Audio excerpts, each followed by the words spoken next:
말씀 함께 보겠습니다. 오늘 우리에게 주시는 하나님의 말씀은 구약 느헤미야 2장 11절에서 20절 말씀입니다. 제가 가지고 있는 성경은 구약 728페이지에 있습니다.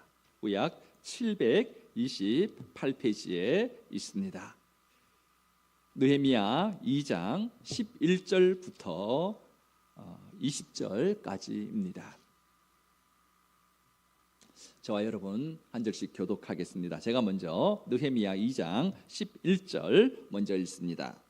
내가 예루살렘에 이르러 머무른 지 사흘 만에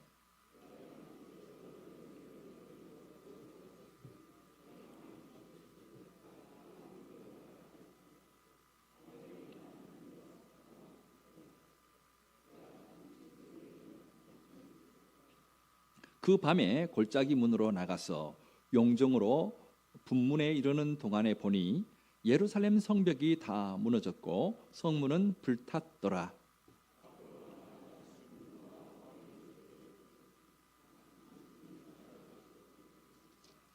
그 밤에 시내를 따라 올라가서 성벽을 살펴본 후에 돌아서 골짜기 문으로 들어와 돌아왔으나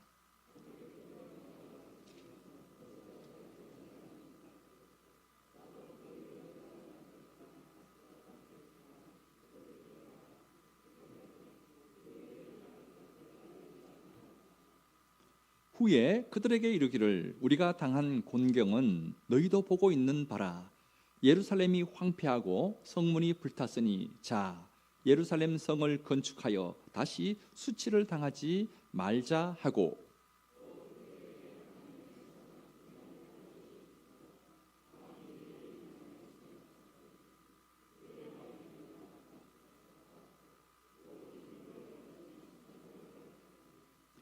호론 사람 산발랏과 종이었던 암몬 사람 도비아와 아라비아 사람 게셈이 이 말을 듣고 우리를 업신여기고 우리를 비웃어 이르되 너희가 하는 일이 무엇이냐 너희가 왕을 배반하고자 하느냐 하기로 내가 그들에게 대답하여 이르되 하늘의 하나님이 우리를 형통하게 하시리니 그의 종들인 우리가 일어나 건축하려니와 오직 너희에게는 예루살렘에서 아무 기업도 없고 권리도 없고 기억되는 바도 없다 하였느니라. 아멘. 몇 년 전에 안시성이라고 하는 영화를 본 적이 있습니다. 이 영화는 지금으로부터 약 1400년 전에 고구려 북쪽 변방에 있던 안시성에서 실제로 일어났던 그 전쟁을 모토로 해서 만든 그런 영화입니다. 이 안시성에는 군사 5,000명과 주민들이 살고 있었습니다. 그런데 당나라 태종인 이세민이 20만 대군을 이끌고 이 안시성을 쳐들어왔습니다. 5,000명 대 20만 명, 게임이 안 되는 그런 전쟁 같습니다. 군사 수로 봐도 40대 1의 전쟁입니다. 그 당시 당 태종은 큰 바위돌을 멀리까지 던질 수 있는 그런 최신식 무기들을 다 동원해서 왔습니다. 그러나 여러 번에 걸친 공격에도 불구하고 안시성은 성주 양만춘을 중심으로 해서 끄떡하지 않고 버텼습니다. 그러자 당태종은 안시성 바로 옆에 흙을 모아 산을 쌓기 시작했습니다. 그 토산에서 이제 다리를 놓아서 안시성으로 쳐들어가기만 하면 안시성은 이제 끝나는 겁니다. 허물어지는 겁니다. 그런데 갑자기 그 토산이 허물어집니다. 이 토산 위에서 양국의 군사들이 3일간 치열한 전투를 벌입니다. 끝내 안시성에 있던 우리 군사들이 그 당태종의 군사들을 물리칩니다.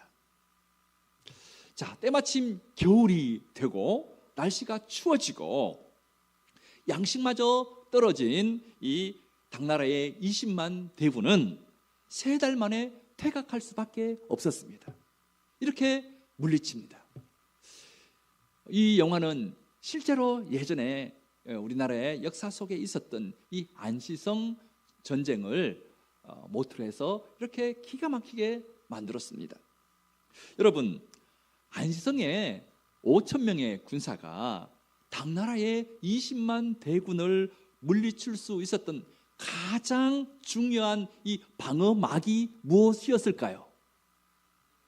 성벽이었습니다. 성벽. 안시성에는 두꺼운 성벽이 쳐 있어서 그 당나라 군사들이 감히 안시성으로 함부로 들어올 수 없었습니다. 안시성의 이 성벽은 든든하게 버티고 있었기 때문에 이 전투에서 승리할 수 있었다 하는 거지요. 오늘 우리가 함께 읽은 이 본문 말씀도 성벽에 관한 이야기입니다. 예루살렘 성은 주전 586년, 그러니까 BC 586년에 바벨론에 의해서 다 허물어졌습니다. 그리고 이때 이스라엘 나라는 완전히 망해버립니다. 대부분의 사람들이 죽고 살아있는 사람들 중에서도 대부분의 사람들이 바벨론으로 포로가 되어서 끌려갔습니다. 그런데 기적이 일어났습니다. 그 강하던 바벨론 제국이 얼마 지나지 않아서 페르시아 제국에 의해서 멸망당합니다. 페르시아 제국의 초대 왕이었던 이 고레스 왕은 포로로 끌려와 있던 유다 백성들이 다시 예루살렘으로 돌아가도 좋다라고 하는 칙령을 내립니다. 이것이 고레스 칙령입니다. 이 칙령에 의해서 첫 번째로 바벨론의 포로로 잡혀있던 사람들이 예루살렘으로 돌아오는데 이것을 제1차 귀환이라고 합니다. 이때가 주전 538년이었습니다. 이때 중심이 되었던 인물이 스룹바벨입니다. 이 스룹바벨을 중심으로 약 5만 명 정도 되는 유다 사람들이 예루살렘으로 돌아옵니다. 자, 예루살렘으로 돌아온 스룹바벨과 이스라엘 사람들은 가장 먼저 성전부터 세우기 시작합니다. 솔로몬이 만들었던 그 아름다운 성전이 바벨론에 의해서 완전히 다 불타 없어져 버렸기 때문입니다. 그래서 성전부터 먼저 세웠는데, 그런데 이 성전 공사를 방해하는 인물들이 있었습니다. 사마리아에 사는 그 사람들이었습니다. 이 사람들 때문에 성전 공사가 약 16년 정도 중단되기도 했습니다. 하지만 하나님의 은혜로 이 두 번째 성전 스룹바벨을 이 중심으로 만든 이 성전이 세워졌습니다. 이때가 바로 BC 주전 516년입니다. 자, 이렇게 하나님의 성전은 세워졌는데 그 성전을 안전하게 지킬 성벽은 아직 허물어진 채 그대로 방치되어 있었습니다. 그러다가 주전 458년에 에스라를 중심으로 한 두 번째 포로 귀환이 있었습니다. 약 1700명 정도 되는 사람들이 이 에스라를 중심으로 해서 다시 예루살렘으로 옵니다. 여기 와서 그 예루살렘 성에 살고 있던 사람들의 신앙을 다시 갱신하고, 그리고 또 추구했던 것이 성벽 공사였습니다. 성벽 공사를 하고 그다음에 성문을 짜서 만들었습니다. 다 그렇게 만든 건 아니고 일부분 어느 지역 구역만 그렇게 만들었습니다. 그런데 예루살렘 근처에 있던 여러 총독들이 페르시아 왕에게 모함을 합니다. 그래서 그렇게 애써 지어놨던 이 성벽과 성문을 다 허물게 되었습니다. 여러분 한번 생각해 보십시오. 예루살렘에는 약 5만 명 정도의 사람이 살았다고 합니다. 그런데 성벽이 무너져 있습니다. 따라서 이방 사람들이 마음껏 드나들면서 약탈해 가는 겁니다.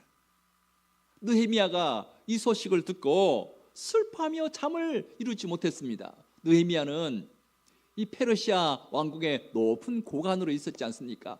페르시아에서 이 소식을 동생을 통해서 들었죠. 그래서 우리 집사님이 아까 기도해 주신 것처럼 4개월 동안이나 금식 기도하면서 하나님 어떻게 하면 좋을까요? 하나님 이끌어 주세요 하고 그렇게 기도했습니다. 그때 느헤미야는 자기가 모시고 있던 페르시아 왕 아닥사스다 왕에게 간청을 하게 되고 드디어 왕의 허락을 받고 성을 건축하러 예루살렘에 옵니다. 이때가 주전 444년이었습니다. 이 느헤미야를 중심으로 세 번째 포로 귀환이 온 거죠. 그런데 성경에는 얼마나 많은 사람들이 왔는가 하는 것들은 기록되어 있지 않습니다. 아무튼 느헤미야가 중심이 되어서 세 번째 포로 귀환이 일어났습니다. 자, 예루살렘 성벽이 무너진 지 142년 만에 이 느헤미야가 성벽을 다시 세우기 위해서 예루살렘에 도착한 것입니다. 140년이 넘게 예루살렘 성벽은 무너지고 성문은 다 불탄 채 그대로 방치되고 있었다 하는 거죠. 느헤미야는 페르시아 왕궁에서 4개월에 걸친 긴 여행 끝에 예루살렘에 도착했습니다. 도착하고 3일은 휴식을 취합니다. 3일 후에 드디어 행동을 개시합니다. 어떤 행동을 했을까? 오늘 우리가 읽은 느헤미야 2장 11절부터 13절까지 한번 보면 느헤미야가 어떻게 했는지 나옵니다. 11절부터 13절까지 우리 다 함께 한 목소리로 같이 읽습니다. 내가 예루살렘에 이르러 머무른 지 사흘 만에 내 하나님께서 예루살렘을 위해 무엇을 할 것인지 내 마음에 주신 것을 내가 아무에게도 말하지 아니하고 밤에 일어나 몇몇 사람과 함께 나갈새 내가 탄 짐승 외에는 다른 짐승이 없더라. 그 밤에 골짜기 문으로 나가서 용정으로 분문에 이르는 동안에 보니 예루살렘 성벽이 다 무너졌고 성문은 불탔더라. 느헤미야는 밤에 몇몇 사람들만 데리고 나가서 성벽을 둘러봅니다. 자, 근데 12절에 보면 아무에게도 말하지 않았다라고 기록되어 있죠. 여기서 이 느헤미야의 주도 면밀한 면을 볼 수 있습니다. 왜냐하면 지금 예루살렘 성에 살고 있는 사람들 중에는요, 누가 적인지 누가 아군인지 모르는 상황이기 때문입니다. 왜냐하면은 예루살렘 주변에 살던 이 호론 사람 산발렛, 이 산발랏은 팔레스틴 지역을 다스리던 총독이었습니다. 그의 부하 도비아라고 하는 사람도 이 산발랏과 똑같은 사람입니다. 이들은 10여 년 전에 에스라가 예루살렘 성벽을 어느 정도 재건했을 때 가장 방해했던 사람들이고 페르시아 왕에게 모함을 했던 그 사람들입니다.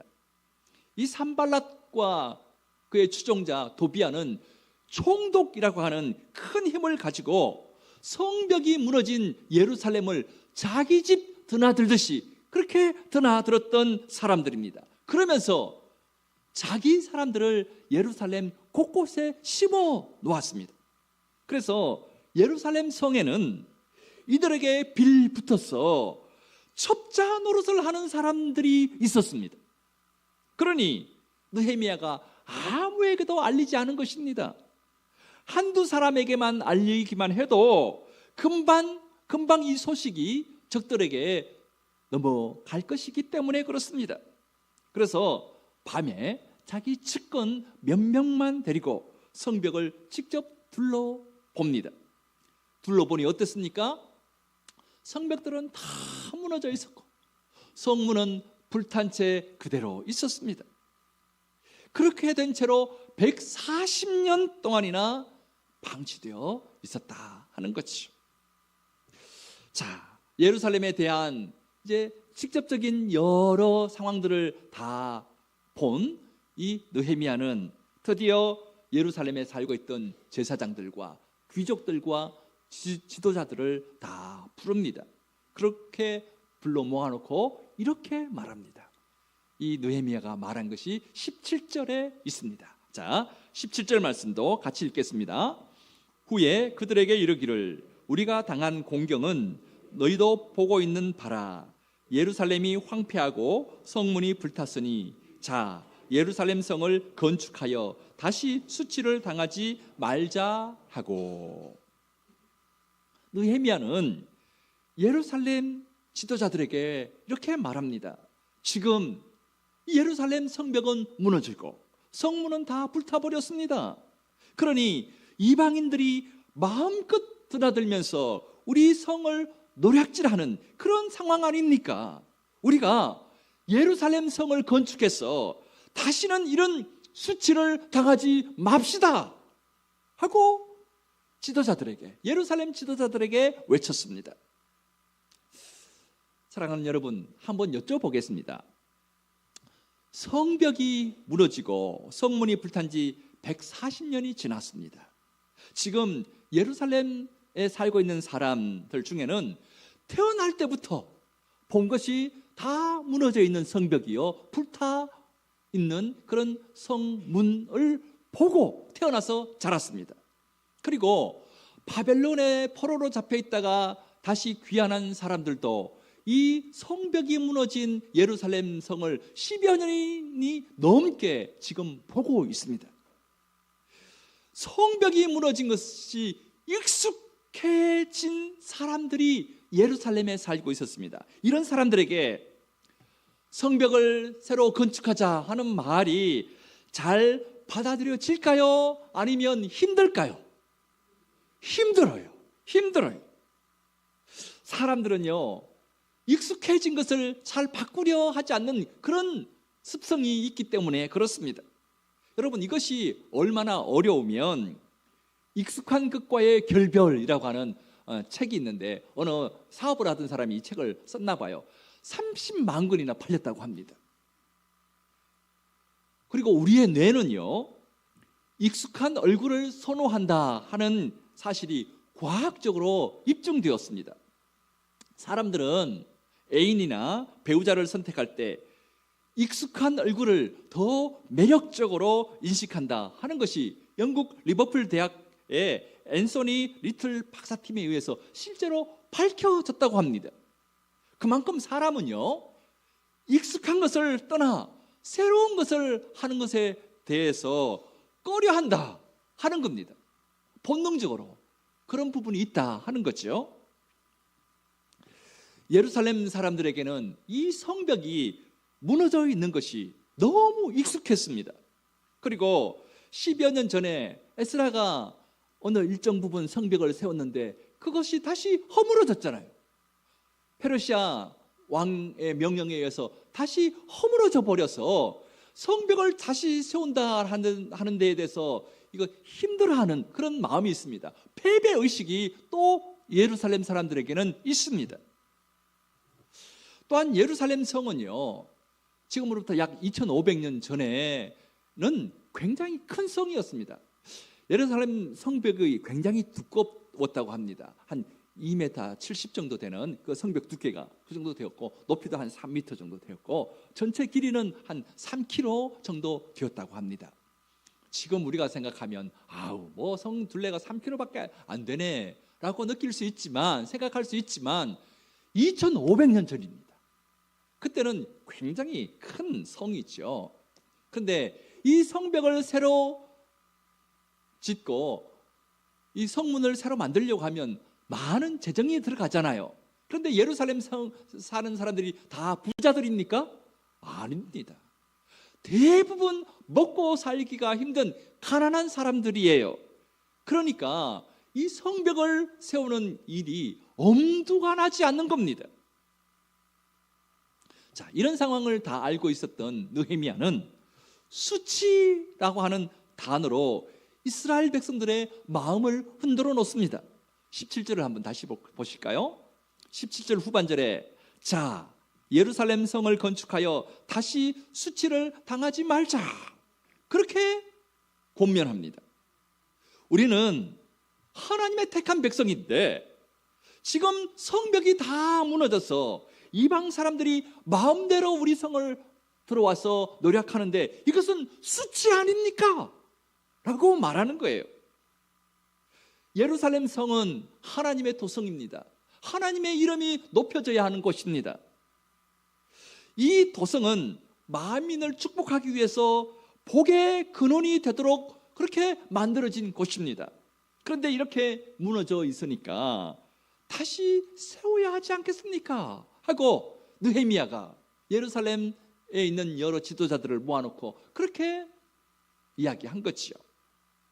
자, 그러면서 느헤미야가 한 가지 간증을 말합니다. 이 일을 하기 위해서 하나님이 어떠한 일을 하셨는가 하는 것을 자기가 직접 겪은 일을 간증했습니다. 페르시아 왕이 특별한 편지를 써서 자기가 이 유다 땅에 오는데 아무도 방해하지 못하도록 그렇게 해주셨다. 또 페르시아 왕의 목재를 담당하는 이 아삽이라고 하는 사람을 통해서 우리가 성벽을 세우고 성문을 만들 그런 목재를 우리가 사용할 수 있게 그렇게 되었다.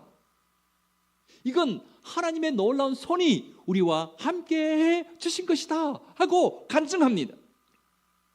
자, 이렇게 도전하고 느헤미야의 간증을 들은 사람들이 어떤 반응을 했을까요? 18절 말씀 한번 보십시다. 18절 우리 함께 읽겠습니다. 또 그들에게 하나님의 선한 손이 나를 도우신 일과 왕이 내게 이른 말씀을 전하였더니 그들의 말이 일어나 건축하자 하고 모두 힘을 내어 이 선한 일을 하려 하며. 느헤미야의 말을 듣고 예루살렘 사람들이요 용기를 냈습니다. 그리고는 다 일어서서 우리가 성벽을 쌓읍시다, 성벽을 재건합시다 하고 일어나 외치기 시작했다 하는 겁니다. 익숙한 것을 떨쳐내고 패배감에 사로잡혀 있던 마음을 이겨내고 우리가 성전을 재건합시다 하고 다들 일어섰다 하는 겁니다. 그런데 호사다마라는 말이 있죠. 좋은 일에는 꼭 이 마가 있다 하는 거지요. 나쁜 일이 낀다는 거지요. 이 성벽 공사를 방해하는 그런 사람들이 또 힘을 발합니다. 19절에 보면 호론 사람 산발랏, 그의 부하 도비야, 그리고 아라비아 사람 게셈, 이 삼총사, 이 세 사람이 가장 방해를 하는 그런 사람들이었습니다. 사랑하는 여러분, 이것 아십니까? 하나님이 보시기에 귀한 일을 하려고 하잖아요. 좋은 일을 하려고 하잖아요. 하나님이 기뻐하는 일을 하려고 하잖아요. 그러면 꼭 이렇게 방해하는 일들이 일어납니다. 거의 예외가 없습니다. 특별히요, 내가 이제 처음 예수를 믿고 제대로 신앙생활을 시작해야지 생각하는 사람들이 있잖아요. 그래서 열심히 예배에 참석하고 하는 사람들에게는요 반드시 이런 고비가 옵니다. 무조건 옵니다. 근데 요 고비를 믿음으로 잘 이겨내야 정말 올바른 신앙생활을 할 수 있습니다. 혹시 이 자리에 처음 신앙생활을 시작하고 내가 이제 하나님의 그 말씀대로 살아봐야지, 하나님 믿으면서 한번 살아봐야지 하는 그런 분들이 여기 몇몇 분들 계시거든요. 열심히 하려면 꼭 한 번은 이런 고비가 옵니다. 영적 싸움이 일어납니다. 여러분 여기에 흔들리지 마시기 바랍니다. 넘어서시기 바랍니다. 그러면 새로운 세계가 여러분에게 펼쳐집니다. 꼭 기억하시기 바랍니다. 자, 이렇게 반대하고 나선 이 삼총사 앞에 느헤미야가요 이렇게 답변합니다. 20절 말씀 우리 마지막으로 한번 같이 읽겠습니다. 내가 그들에게 대답하여 이르되 하늘의 하나님이 우리를 형통하게 하시리니 그의 종들인 우리가 일어나 건축하려니와 오직 너희에게는 예루살렘에서 아무 기업도 없고 권리도 없고 기억되는 바도 없다 하였느니라. 느헤미야는요 이 성벽 건축을 방해하는 이 삼총사, 이 세 사람에게 담담하게 이렇게 답변합니다. 세 가지로 이야기하는데, 첫 번째로 하나님이 주의 백성을 위해 성전 건축을 꼭 이루실 것이다. 하나님이 형통하게 하셔서 성벽 건축은 분명히 이루어질 것이다. 그렇게 이야기하고, 두 번째로 성벽 재건 공사는 주님의 백성인 이스라엘만이 할 수 있는 일이다. 다른 민족들은 참석하고 싶어도 참여할 수 없다. 그렇게 말합니다. 왜냐하면 이 사람들이 자기들도 그 성전 건축에 끼어달라라고 말하거든요. 뒤에 보면 나옵니다.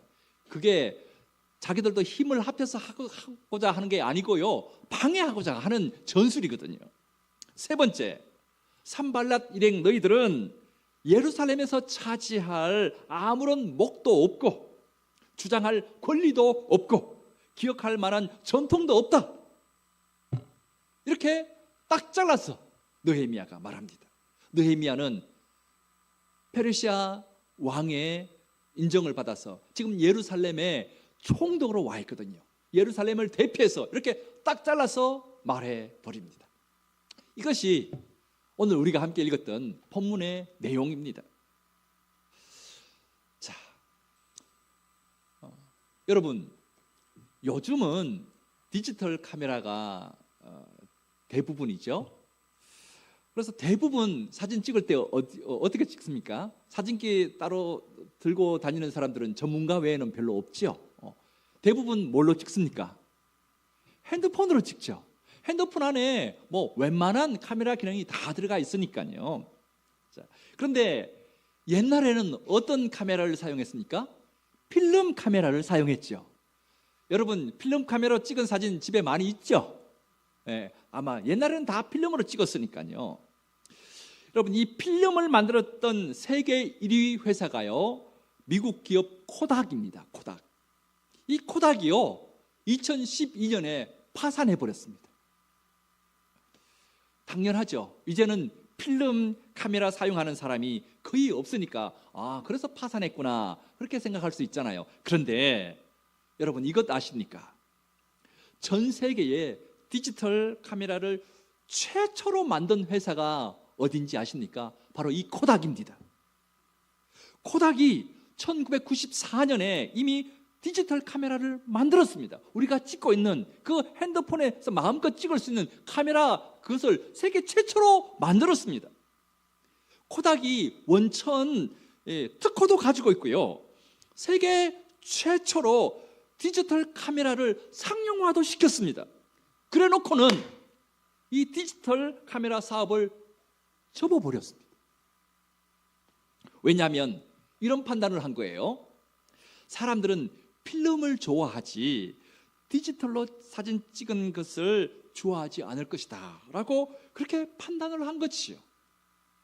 이처럼 코닥은 자기들이 디지털 카메라를 발명해 놓고도 디지털 이 시장을 놓쳐버렸습니다.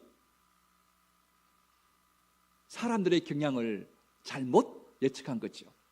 그리고서는 회사가 망해버렸습니다. 이 코닥 이야기를 하면서 서울대 김난도 교수가요, 이런 말을 했습니다. 현대 시대의 실패는 경쟁자에게 패배하는 것이 아니라 변화하는 환경에 적응하지 못하는 것에서 온다 하는 말을 했습니다. 이 말을 다시 해석하면, 익숙함에 빠져서 새로운 환경에 적응하지 못하는 것이 실패의 원인이다 하는 말입니다. 사랑하는 여러분, 느헤미야 시대에 살던 느헤미야 시대의 예루살렘에 살던 그 사람들과 이 코닥을 비교해 보면 어떨까요? 둘 다 벗어나기 어려운 익숙함에 빠져 있었습니다. 예루살렘 성에 살던 사람들도 성벽이 무너진 채로 지냈던 그 익숙함이 있었고, 코닥도 필름에 관한 익숙함이 있었습니다. 그런데 예루살렘에 살았던 사람들은 지도자 느헤미야의 도전과 하나님의 함께하심을 듣고 그 익숙함에서 벗어나서 새로운 것을 시작했습니다. 그리고 적들의 방해에도 불구하고 성벽 재건을 하기로 다짐하고 다 같이 일어섰습니다. 느헤미야 3장에서 보면 이제 성벽 재건 공사가 시작되는데요. 우리 앞으로 볼 것입니다만은 많은 사람들이 이 성벽 공사에 동참합니다. 그래서요 52일 만에 기적적으로 성벽 재건 공사가 완공됩니다. 반면에 코닥은 세계에서 가장 먼저 디지털 카메라를 만들어 놓고도 필름에 집착하다가 회사가 파산하고 말았습니다. 사랑하는 여러분, 저와 여러분은 어느 길로 가고 싶습니까? 성벽 공사를 하겠노라고 이로서는 그 예루살렘 사람들의 그런 방향을 따라가겠습니까? 아니면 변화하는 환경에 적응하지 못하고 망하는 코닥의 길로 가겠습니까?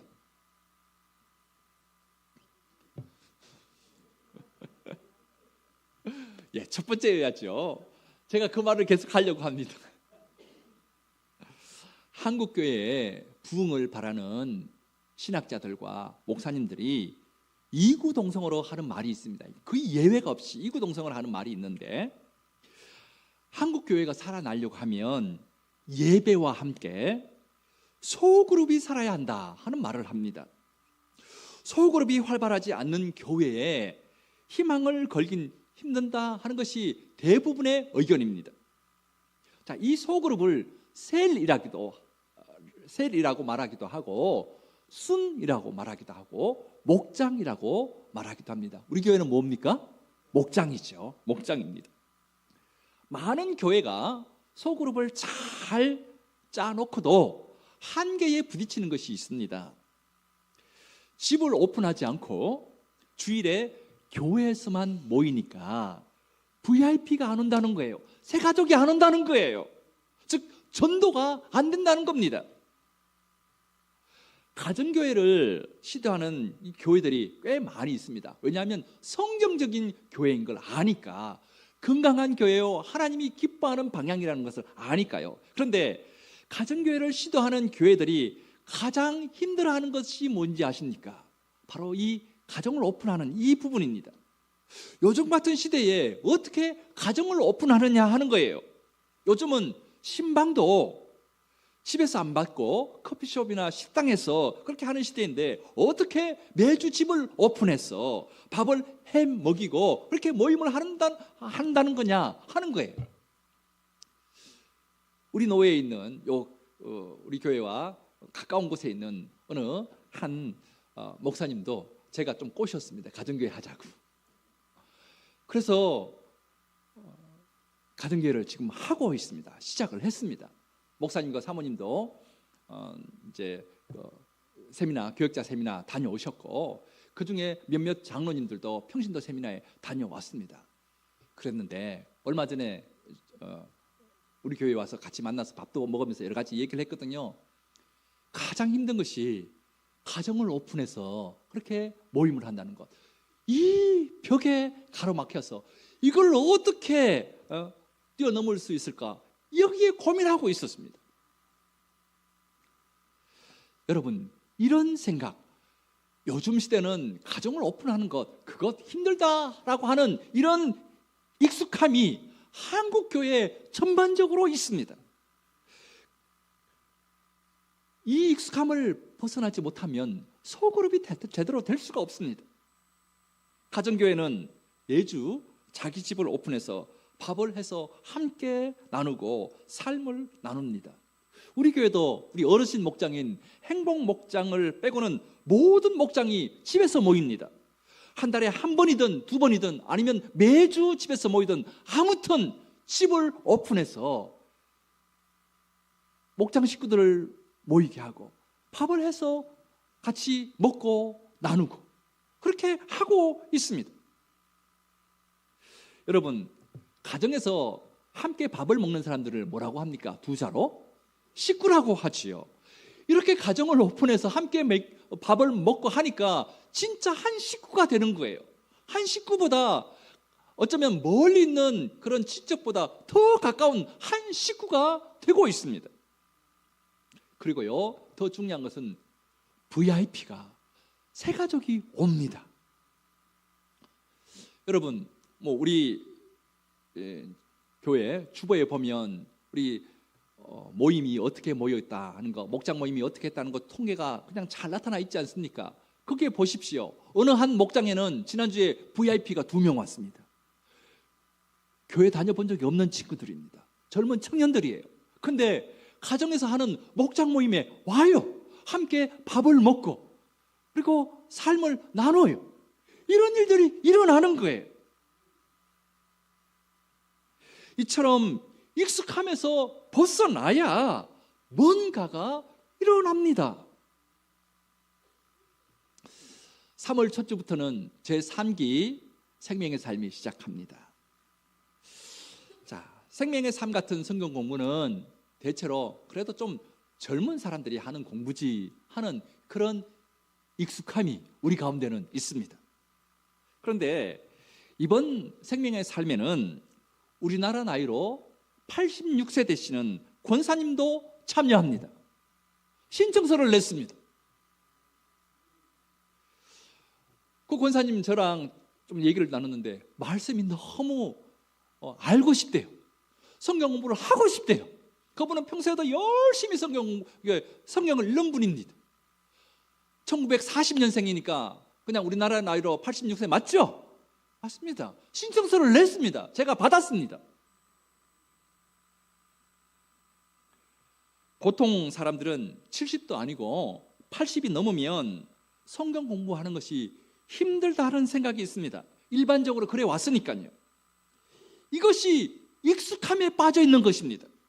그런데 그 익숙함에서 벗어나는 케이스가 우리 교회에서는 일어나고 있습니다. 그동안 다 그래 왔다고 하는 이 편견, 이 익숙함에서 벗어나야 새로운 부흥이 일어납니다. 이것은 각 개인에게도 그렇고 공동체도 그렇습니다. 자, 그렇다면 이제 저와 여러분에게 한번 물어보겠습니다. 저와 여러분이 빠져 있는 익숙함은 무엇입니까? 그것을 벗어나야 새로운 뭔가가 일어납니다.